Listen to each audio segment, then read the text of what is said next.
All right, we're going to get started. So if you were at the last catch-up session, you heard Rob talking about evolution. And we're going to continue talking about evolution, but we're going to take a genetic perspective now. So evolution, when it happens when the phenotypes of animals change over time, this change is based on genetic changes which are happening in the population. So we're going to step back and give our quick intro to genetics, which you already saw today if you were in lecture.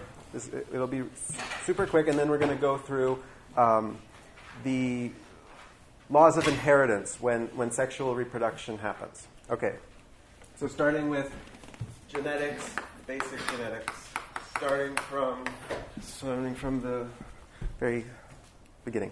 Okay, so we have many cells in our body. They have a nucleus. In the nucleus, you have the DNA, which is where the genetic information is stored. So all of our cells have the same DNA, and the set of DNA that we have is called our genome. Okay, now DNA, the code that is DNA, is a string of molecules called base pairs.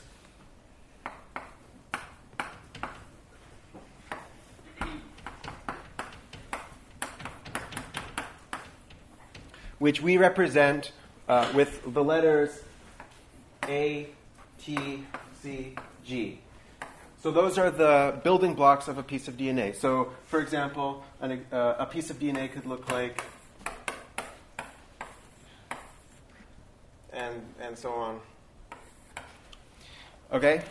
So just as a word is rendered unique by the sequence of letters that composes it, so too a piece of DNA is identified by the string of base pairs that makes it up. So in the DNA, in these strings of DNA in our cells, you have genes. So genes are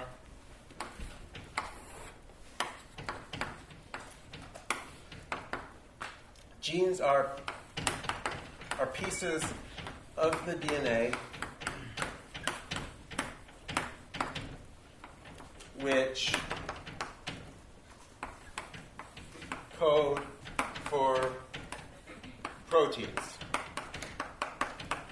So gene to the protein. And this is really important because it's the proteins, like Professor Sapolsky was talking about, it's the proteins that are what are giving rise to the phenotype, because proteins are making structural things, proteins are making enzymes, etc. Okay. Now, DNA is, so within the nucleus, DNA is organized in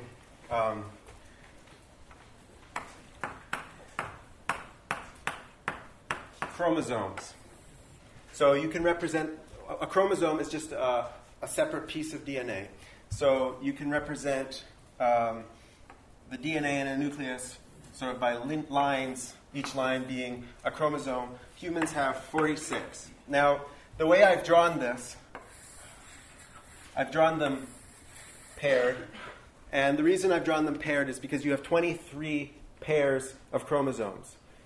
The reason you have 23 pairs is because for each pair, one copy comes from your father and the other copy comes from your mother. Okay. And so each of these chromosomes, so if I were drawing the entire set of chromosomes of a human being, I'd draw 46 of these. Each of these has its own set of genes. And these genes are coding for different things. For example, some genes are like the receptors that we talked about in class today. And then some genes can be shown to be responsible for certain phenotypes, like eye color, for example. Now, if you look at your two pairs of the same chromosome, so like let's say on this chromosome there's some gene called A, which influences eye color. Its some sequence of base pairs.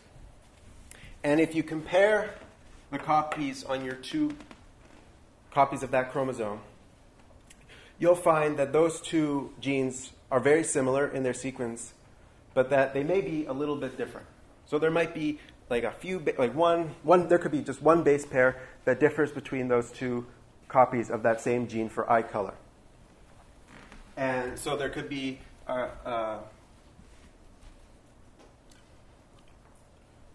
so there could be a type that we call A1, which is for black eyes, and there could be an A2 for blue eyes. And we call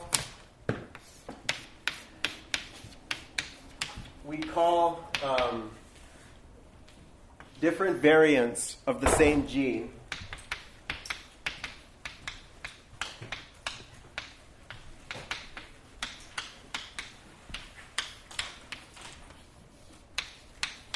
we call those alleles. So A1 is an allele, A2 is an allele. So these are alleles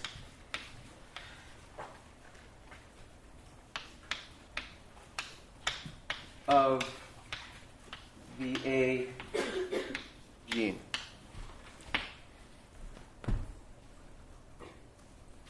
Okay.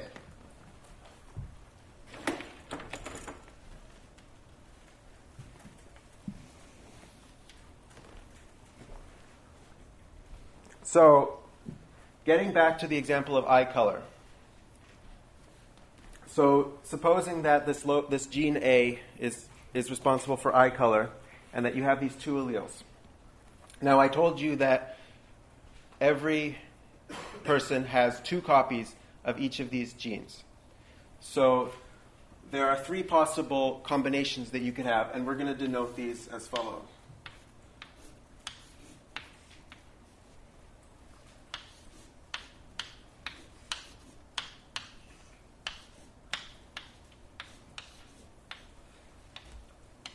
So if in the whole population there are only these two possible alleles, every human in the population is either going to have two A1s, an A1 and an A2, or two A2s.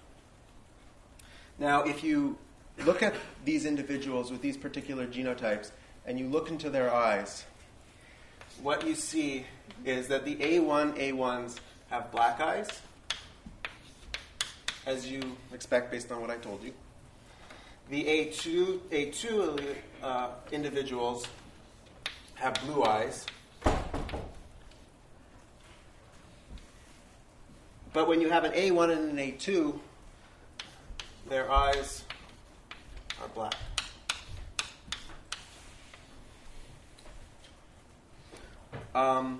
One thing I neglected to mention is just a definitional thing. The combination of A1, this is called your genotype. Your genotype is the genes that the allele copies that you have. And this is having an influence on your phenotype. So in this case, these are the genotypes, and these eye colors are the phenotypes. Yes? Is it elementary to do like big A, little A? Is that the same kind of thing we're talking about? It's the same sort of thing we're talking about. Okay. I'm calling them A1. I could call them A big A, little A. Okay. Okay. So you'll notice that when the big A or the A1, A2 are in the same individual, they give the same phenotype as just a pure A1. So in some sense, the A1 allele is masking the A2 allele, and we say that A1 is dominant to A2. Another way of saying this, equivalently,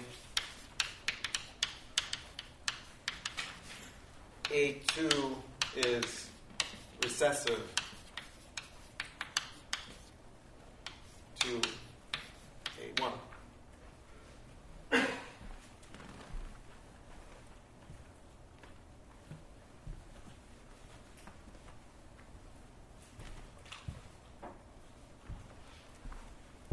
Can I clear this?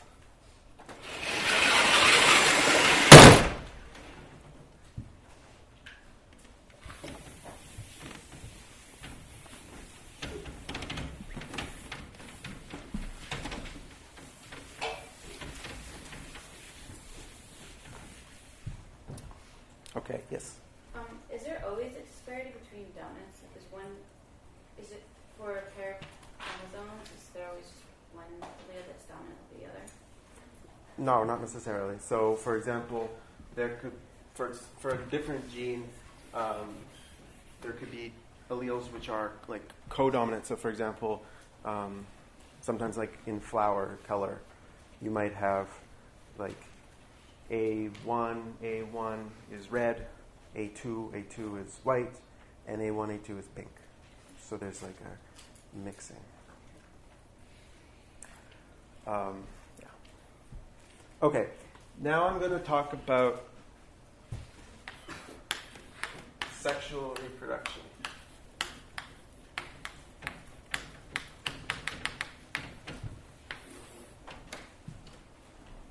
Okay, so humans are sexual creatures, and they produce gametes, which are eggs in females, in males. And unlike all the other cells in the body, the gametes, they contain only one copy of each gene. So I told you how every cell of your body has your father's copy or your mother's copy. That's the only exception to that is your gametes, which contain only one.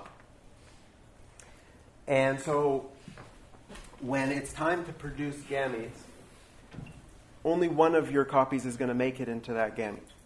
So for example, like let's say you're an A1 male. Well, you're going to produce just one type of sperm. All your sperm are going to contain A1. Right? Okay, another example.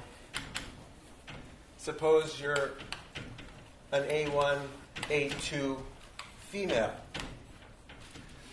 Now, because you contain both alleles, some of your eggs are going to be A1, and some of your eggs are going to be A2, and it's going to be 50%.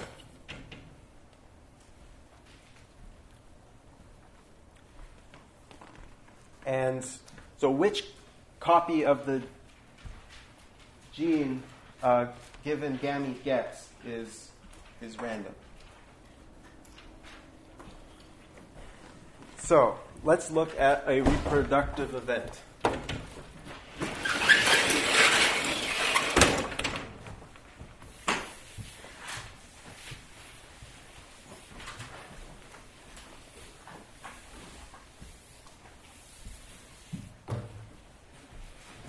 So, let's say a man with black eyes mates, so we use the X to mean mates, with a female who has blue eyes. And then we draw an arrow to denote the making of baby.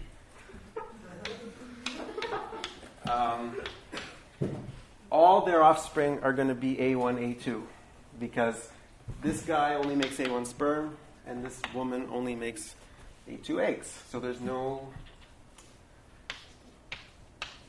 else. So their babies are going to have black eyes because of the dominance relationship between the A1 and A2 alleles.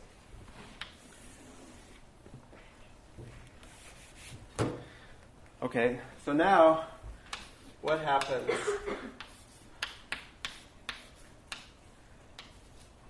when this guy mates with this woman?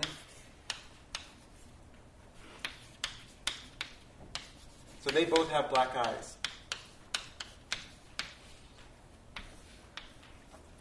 There are a lot more possibilities. So their babies can, so the male can donate either an A1 or an A2 to a sperm, and the female can donate either an A1 or an A2 to her egg. So you can get, as your babies, like let's say they have like a lot of babies, like a lot. So these babies can be A1, A1, because they get, okay. They can be A1, A2, when they get A1 from the father and A2 from the mother. They can be A2, A1, which is the same as A1, A2 in terms of what they have, but I'm just writing it this way because this means it comes from the father. And A2, A2.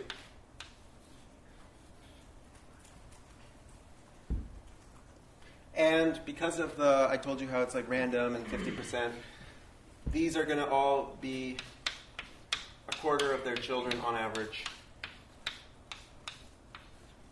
And so if you look, and so these ones are the blue,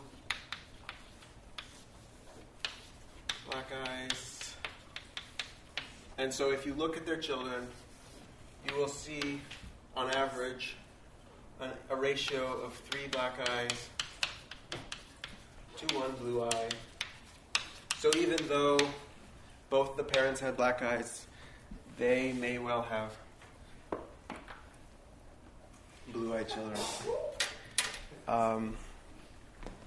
Ethan, that's it.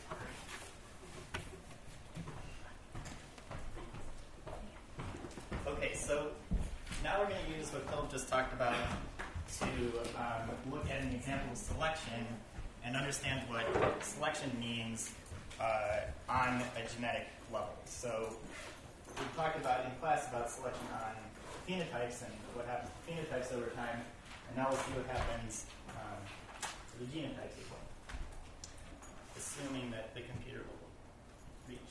Okay.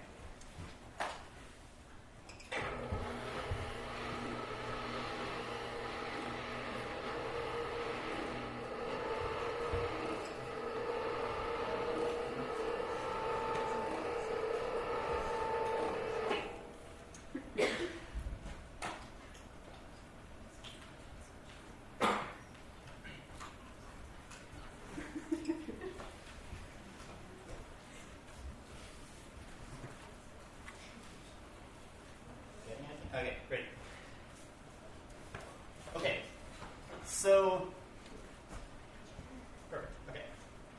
So we have various environments around the planet, and the animals within those environments are particularly well adapted to live in them. So we have fish that can live underwater and extract oxygen, apes who can live in forests and climb, and giraffes who, as we talked about, have very long necks. It's not really clear why they have long necks. It's kind of an interesting question. But perhaps it's so that they can reach the tops of trees to eat out of them, and then they have these very long legs so that herds of wildebeest can wander under them.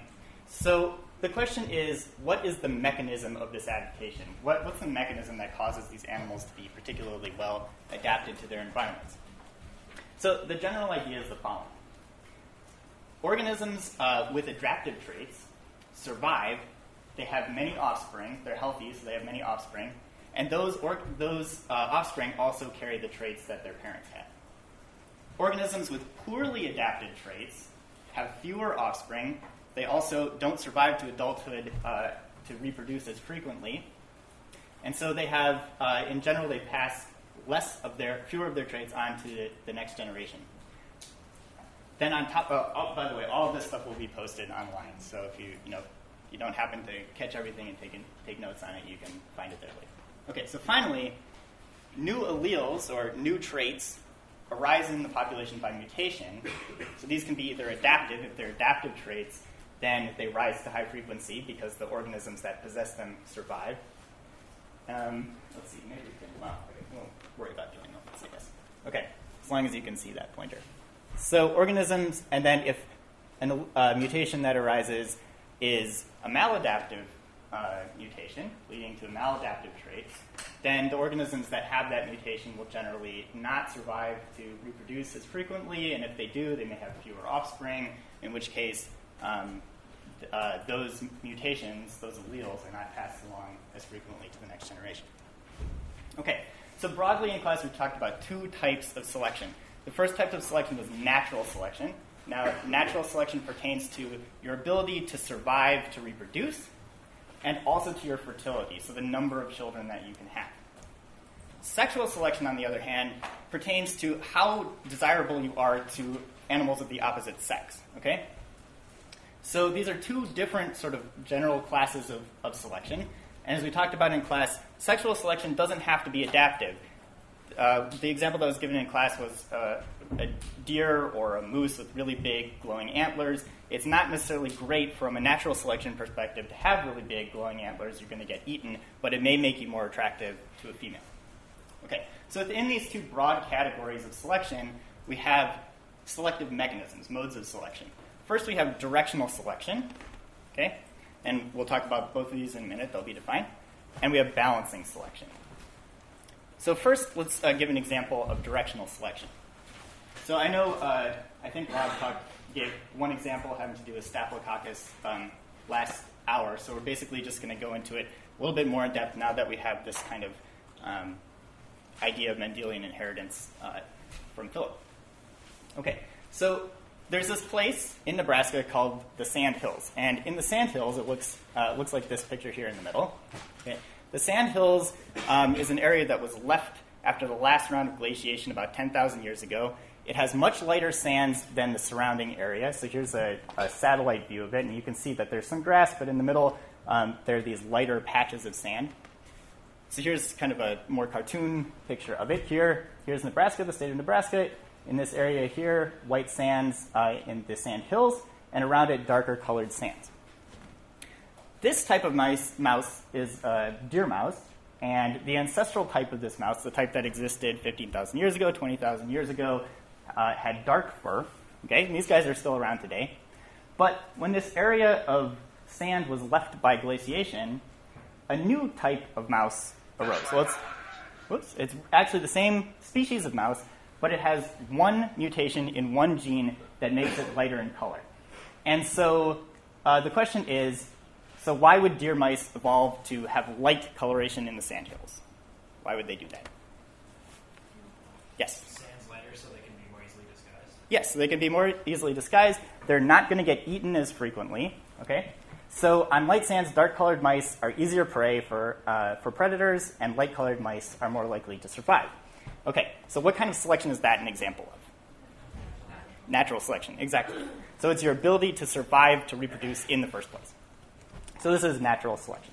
Okay, so it turns out that the mutation that causes this light-colored mouse is a mutation in a single gene called agouti, which has to do with basically banding on fur color, or on hairs in the fur. Okay.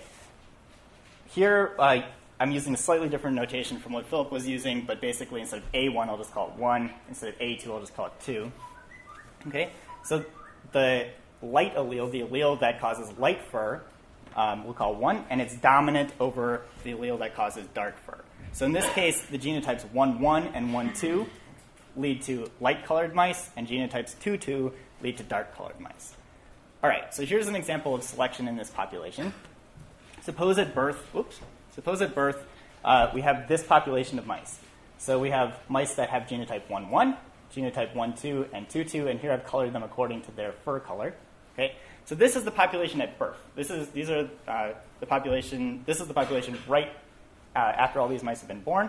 Okay, now some of these mice are going to survive to reproduce, some of them won't. So here, your chances of surviving to reproduce are a lot higher if you are a light-colored mouse than if you're a dark-colored mouse. So that's what's been shown here. All right, so now these mice are going to reproduce, and we have another generation. And using what Philip just talked about, okay, if we just randomly kind of pair up these mice, which is not actually how mice pair up in nature, but it'll work for our purposes. Okay, so if we just randomly pair up mice, we'll get some 1-1s, some 1-1s with a 1-2, 1-1s with 2-2, and so on and so forth. Okay, the 1-1s, what kind of offspring can the 1-1s have? Light. Okay, so they can be light. What's the genotype of the offspring of the 1-1s? So we have a 1-1 parent. So 1-1 mouse mating with a 1-1. What can their offspring be? 1-1. Okay, so it can only be 1-1. If we have 1-2 or 1-1 mating with 1-2, what can their offspring be? Okay, 1-1 and 1. All right, you guys know all of it already. So okay, so 1-1 and 1-2, and so on and so forth. And we can write these down. So 1-1 and 2-2. Okay, and these guys can only have 1-2 offspring, and so on and so forth. Okay. It turns out that if you just randomly pair them up, and if you follow the laws, Mendelian laws of inheritance, independent assortment, and so on and so forth, in the next generation, you'll get a few more 1-1s, a few 1-2s, and fewer 2-2s. So I'm actually using a particular type of model called the Wright-Fisher model to figure out how the next generations proceed here, but we won't go into that. So basically, you end up with a few more 1-1s. All right, so in this generation, some of these guys are predated, so particularly the 2-2s get eaten, and the other ones survive more frequently. They have offspring. There are more 1-1s and more 1-2s than 2-2s, and so on and so forth.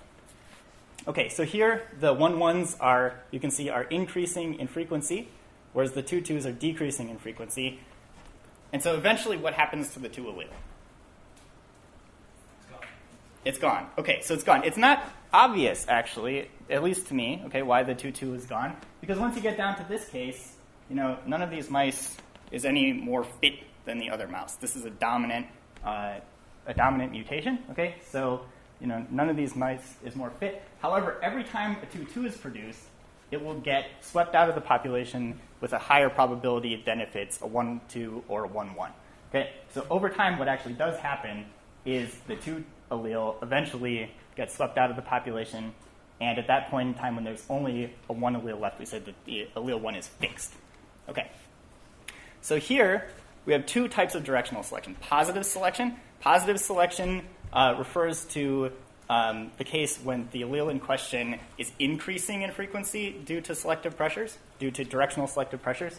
Okay. Negative selection is when the allele in question is decreasing in frequency. So in the previous example, the allele 1 was under positive selection, and allele 2 was under negative selection.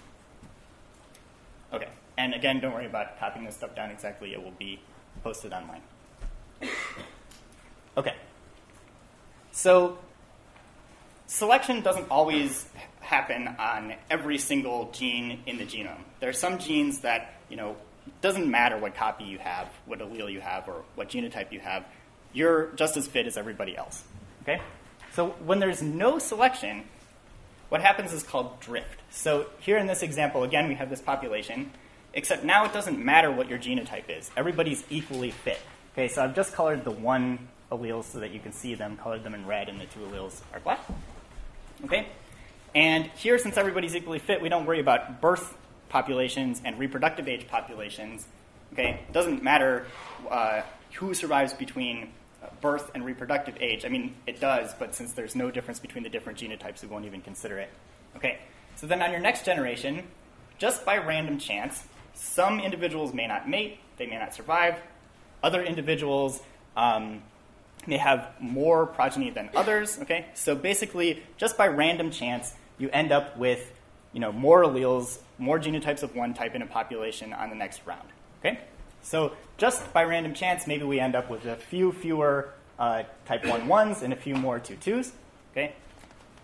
After another generation, we may end up again with even fewer 1-1s and even more 2-2s. Then again, just randomly, we end up with a few more 1-1s and a few fewer type 1-2s. And again, we can just keep going. Okay? Maybe the 1-1s keep going up a little bit, and then they start to go down.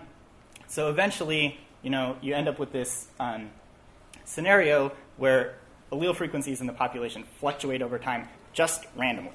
Okay, this is called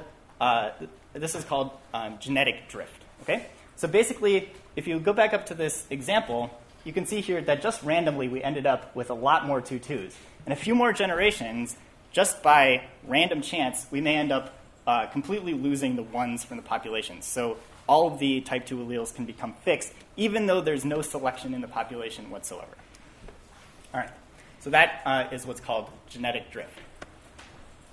Okay, and then there's finally one more concept that I wanted to present today, and it's called balancing selection. Okay, so we talked about directional selection, where one allele is always favored, and it rises to high frequency. Okay, what happens in this deer mouse population on the border of the sandhills? So here we're just looking, we basically drawn a chalk outline in a circle or something around this area, and we're just considering all the mice in this population. All right, so what do you think? Does allele 1 become fixed in that population over time? And if so, why? And if not, why? Okay, so hands raised for it becomes fixed. Hands for it does not become fixed. Okay. Does anybody want to explain why they think it either does or does not become fixed? Or does everybody just want to? What is fixed? Oh, I'm sorry. We'll go back here. Okay. So fixed means that it becomes the only allele in the population. So, yeah. So basically, back here on this example, oh, sorry, I didn't even have it on this example, but yeah, if 1-1 were to completely take over, we would say that 1-1 is fixed, and the 2 has drifted or has been removed from the population. Okay, so going back to this case here, so, basically, do you think one allele is going to take over? Will one allele take over? Will 2 take over? Or not? Wouldn't it not, since the yellow sand is only in one area? Yeah, okay, right. So exactly. So, you have yellow sand in one area, and you have dark sand in another area, and these light-colored mice are going to be much more adapted to this area. The dark-colored mice will be much more adapted to this area. So basically, neither of these, either all these mice sort of continue to move around in this population across the border, in which case, sometimes they'll be more subject to getting eaten than at other times, and so basically neither allele is more fit than the other in this particular case. And basically what you'll probably end up with, and what you end up seeing actually, is that right here on this side of the border you have light-colored mice, and right across the border you have dark-colored mice. So basically they end up kind of segregating. And what happens is basically, both of these, either the 2-2 genotype is maintained in the dark sand, and the 1-2 and 1-1 genotypes are maintained in the light-colored sand. So basically, both alleles persist over time in these populations. Okay, so when you have a situation where both alleles are beneficial, okay, and persist over time, and neither one of them outcompetes the other one, then we call this balancing selection. Okay, so basically these are balanced in some way. Neither one of them is really taking over. Okay? So this is called balancing selection. And there are a number of ways that this can happen. So you might be familiar with sickle cell anemia. So basically it's a mutation in your hemoglobin gene. Okay? And basically what happens is it takes some of your cells and makes them sickle-shaped, sort of elongated. And basically this shape of cell is just a little bit more robust to being infected by the malaria parasite. So it's good to have this kind of cell in your body, but if all of your cells look this way, then you have health problems. Okay, and for people who have all of their cells looking this way, basically they have a life expectancy of about 50 years. But if you have some of your cells that look like this and some other regular blood cells, then you'll have a regular life expectancy, and it's less easy to get malaria. So basically, in populations where malaria is prevalent, then even though this mutation isn't so great, it persists in the population because for some people, it helps you keep from getting malaria. Okay, so there are lots of different mechanisms by which balancing selection can occur. So just some final notes and we're done. All right. Organisms evolved to be the most fit for their given environment. Okay, there's no most evolved species. We're not all aiming for the same. We don't all live in the same environment. We're not all going for the same thing. So there's no one most evolved species. Okay, selection acts every generation. It starts completely over again on the next generation. So if you happen to change the environment that you're in, the selective pressures will also change. Okay, and finally, fitness. An animal's fitness is a function of both viability, their survival to be able to reproduce, okay, and of their fecundity, their sort of the ability to produce lots of offspring. All right. So that's it.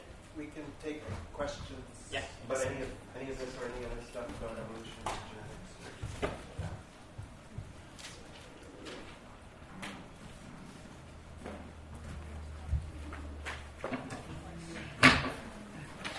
Yeah. Oh, okay, sure. Yeah. Okay. So, all right. So for okay, so remember, in your body you have both DNA and you have proteins, right? So DNA we talked about, and Philip talked about, is this stuff coded for by nucleotides, A, T, G, C, and so on. And then you have proteins, which sort of do the work in your body. They turn into sort of machines. They do all sorts of things. Okay, so your DNA basically holds the blueprint for all these different types of proteins, these different types of machines in your body. Okay, and in order to get one of these, so this is a protein. It does something. It's an enzyme. It's some type of small motor or something. Okay, these things exist in your body. All right. In order to get this thing, it's this long string of individual amino acids, and each one of these is coded for by 3 nucleic acids. Okay. So basically, when you have codons, a codon is just one set of these 3 things that codes for one particular nucleic acid, or amino acid. Thank you. So yeah, so basically, if you have a string A, C, T, G, C, A, C, G, whatever, blah, blah, blah, okay? And I don't even remember what these things code for, but basically, you parse this up into bits of 3. Okay. And there's machinery in your body that goes along your DNA and reads off every time it sees 3 of these things. Well, okay, so first off, we're forgetting about RNA, right? So that was the deal in the lecture. We pretend that RNA doesn't exist. But anyway, basically, your body reads off every 3 of these things. It takes 1 nucleic acid and adds it to this chain. So there's this RNA intermediate step. But basically, you end up with these amino acid strings which form proteins based on your DNA. So if you want, we can talk about it a little bit more. But yeah. Okay. There was a list of terms, including that were on the board today. Is that for the review section for next week? Yes. Okay. Yeah, so next week's review section will be molecular biology, and people will go into that stuff. So there's usually a review of the